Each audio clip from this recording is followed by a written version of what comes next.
ভারতের খেয়ে ও পরে বাংলাদেশ বেঁচে আছে, এর অর্থটা কি আসলে? ভারতের খেয়ে এবং পরে বাংলাদেশ বেঁচে আছে, এই কথাটা গত 54 বছরে বিভিন্ন আঙ্গিকে, বিভিন্ন উদাহরণে, প্রতিটা পার্টিকলস অফ আওয়ার লাইফ আমাদেরকে শোনানো হচ্ছে। ভারত আমাদেরকে খাওয়াচ্ছে, ভারত আমাদেরকে পড়াচ্ছে। যতটা না সনাতনীরা বলে, তার চেয়ে বেশি বলে মুসলমান নামধারী সনাতনীরা। আবার এটার উপরে আমি যদি রিসার্চ করি, এটা নিয়ে যদি আমি ঘাটাঘাটি করি, তাইলে আমি একটা জিনিস দেখতে পাচ্ছি, যারা এই কথাগুলো বলছে যে ভারতের খেয়ে এবং ভারতের পরে বাংলাদেশ এবং দেশের জনগণ বেঁচে আছে, তারাই বাংলাদেশ এবং বাংলাদেশের জনগণকে নিয়ে রমরমা ব্যবসা করে যাচ্ছে। এর অর্থ কি জানেন? এর অর্থ একটা, আমরা পুরো দেশটাকে আমরা একটা ব্যবসায় পুঁজি, যেটা আমরা একটা গোষ্ঠীকে, আমাদের দেশ এবং দেশের জনগণকে তাদের ওই গোষ্ঠীর হাতে তুলে দিয়েছি পুঁজি হিসাবে। তাদের পুঁজি কি? বাংলাদেশ। তাদের পুঁজি কি? বাংলাদেশের জনগণ। এই বিষয়টা নিয়ে আমি লোকজনের সাথে কথা বলেছি। আমি এখানে এসে গেস্টদের সাথেও আমি এই বিষয়টা নিয়ে একসময় আমি কথা বলব, কিন্তু আমার ফাইন্ডিংস কি? এখন এই ফাইন্ডিংসটা নিয়ে কথা বলার আগে আমি আপনাদেরকে একটা স্ক্রিনশট দেখাবো। আপনারা স্ক্রিনশটটা রিলেটেড এবং রিলেভেন্ট দেখেন।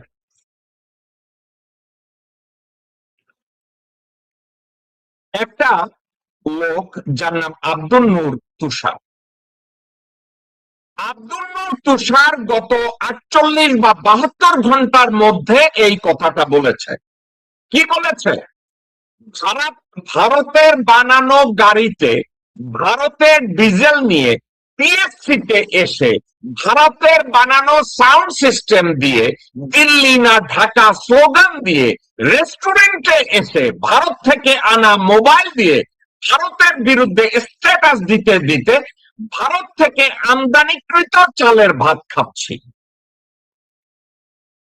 বাংলাদেশ কি এতটাই গরিব? এখন একটা কথা আছে, কথাটা কে বলেছে?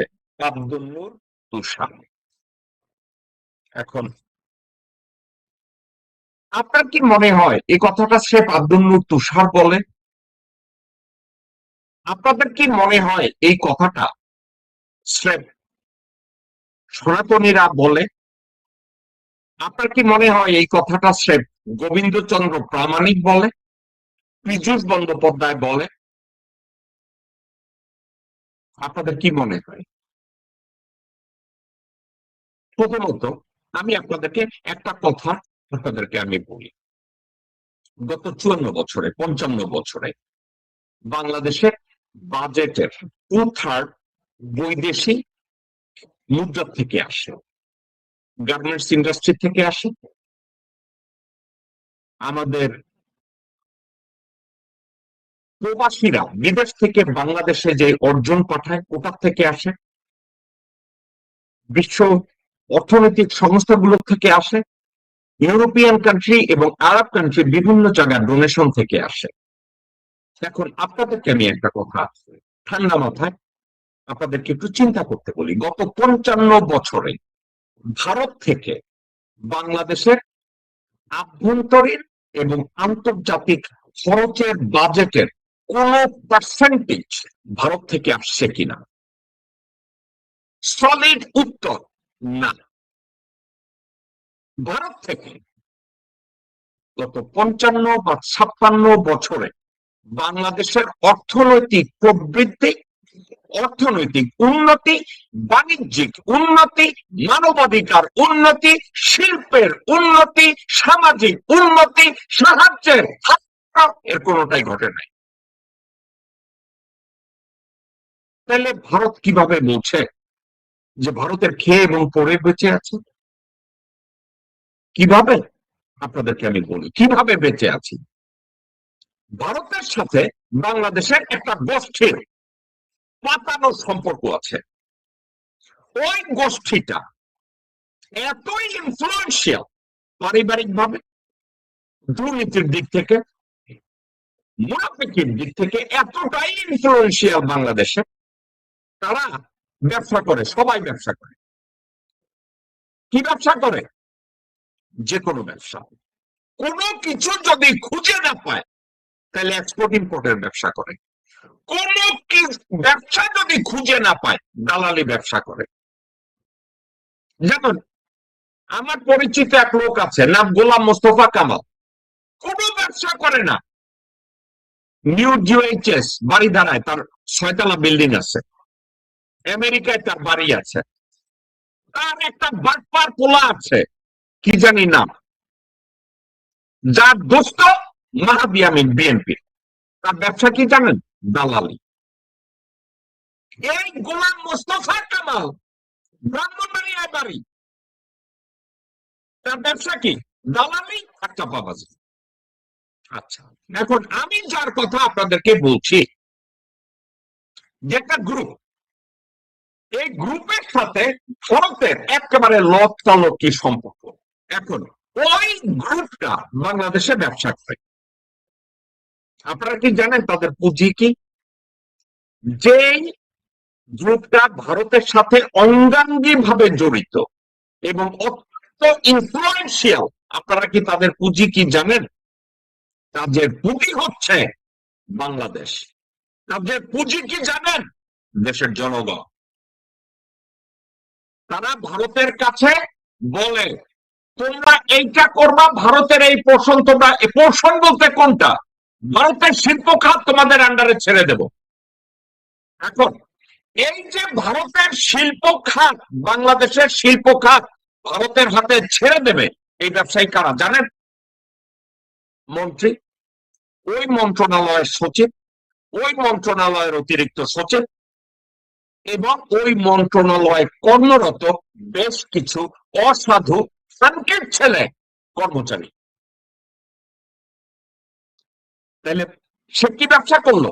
সচিব সাহেব, অতিরিক্ত সচিব এবং মন্ত্রী, এবং মন্ত্রীর বউ এবং মন্ত্রীর সন্তান, তাদের ব্যবসায়ের পুঁজি কি? দেশ, দেশের শিল্প খাত। এখন শিল্পটা বাদ দেয়, স্বরাষ্ট্র মন্ত্রণালয়, তাদের পুঁজি কি? এই চিত্রগঞ্জা, এই কক্সের বাজারের এস আলমের পুরুষ বেশ্যা সালাউদ্দিন, তার পুঁজি কি? বলবেন সে তো স্বরাষ্ট্র মন্ত্রণালয়। তার পুঁজি, তার পুঁজি হলো বিএসএফ র সীমান্তে বলে দেয়া আছে। আমার পুঁজি, সালাউদ্দিন বলতেছে ভারতের কাউন্টার পার্টকে, বর্ডারে তোমাদেরকে বর্ডার করা হবে না, তোমরা যতটা পারো চোরাচালানের মাধ্যমে যা যা বাংলাদেশে ঢুকাইতে চাও ঢুক, যা খুশি নিয়ে যাও। শুধু আমার ছেলে, আমার 2 ছেলে, আমার বউ বিস্তারি করে, আমি যখন শিলংয়ে ছিলাম আমার বউ 2টা মোটা মোটা ছেলে পয়দা করছে। এই 2 খানকির ছেলেকে বিসিবিতে বসাবা, এই 2 খানকির ছেলেকে স্বরাষ্ট্র মন্ত্রণালয়ের কোন একটা কমিটিতে বসায় দিবা, এই 2 খানকির ছেলেকে তারেক রহমানের কাছাকাছি পৌঁছে দিবা, এই 2 খানকির ছেলেকে জাতিসংঘের কোন একটা জায়গায় বসায় দিবা, কোন একটা জায়গায় ইনফ্লুয়েন্সিয়াল পজিশনে বসায় দিবা। সালাউদ্দিনের পুঁজি তাইলে কি? বাংলাদেশ এবং স্বরাষ্ট্র মন্ত্রণালয়। বাংলাদেশ, স্বরাষ্ট্র মন্ত্রণালয় এবং দেশের জনগণ। সালাউদ্দিনের পুঁজি। শুধু কি সালাউদ্দিনের পুঁজি? স্বরাষ্ট্র মন্ত্রণালয়ের সচিবের পুঁজি, স্বরাষ্ট্র মন্ত্রণালয়ের অধীনে বসে থাকা আইজির পুঁজি, স্বরাষ্ট্র মন্ত্রণালয়ের অধীনস্থ বিডিআরের ডিজির পুঁজি, বিডিআরের পুঁজি। কোন দিকে যাবে? বাংলাদেশকে তারা পুঁজি বানিয়েছে, দেশের জনগণকে তারা জিম্মি বানিয়েছে। তাহলে জনগণ হচ্ছে জিম্মি, দেশও হচ্ছে জিম্মি, জিম্মি দেশ এবং জনগণ হচ্ছে তাদের পুঁজি। এই পুঁজিকে কার হাতে তুলে দিচ্ছে? ভারতের কল্যাণে, ভারতের ওয়েলফেয়ার। ভারতের হাতে যখন তুলে দেয় পরিস্থিতিটা কি দাঁড়ায়? একজন নারী পাচারকারী সে কি করে জানেন? মহিলাদের ভুলিয়ে প্রেমের ফাঁদে ফেলে ভুলিয়ে ভালিয়ে তাদেরকে ঘর থেকে বের করে নেয়। বের করে নিয়ে যদি বাংলাদেশে রাখে তাহলে দৌলত দিয়া বেশ্যাপাড়ায় তাকে বিক্রি করে। দৌলত দিয়া বা ভারতে যদি পাচার করে তাহলে ভারতে সুরত দিয়া বিক্রি করে। এই বেশ্যা এই মহিলাকে যখন দৌলত দিয়া বা সুরত দিয়া বিক্রি করে তখন ওই মহিলা নিজের বলতে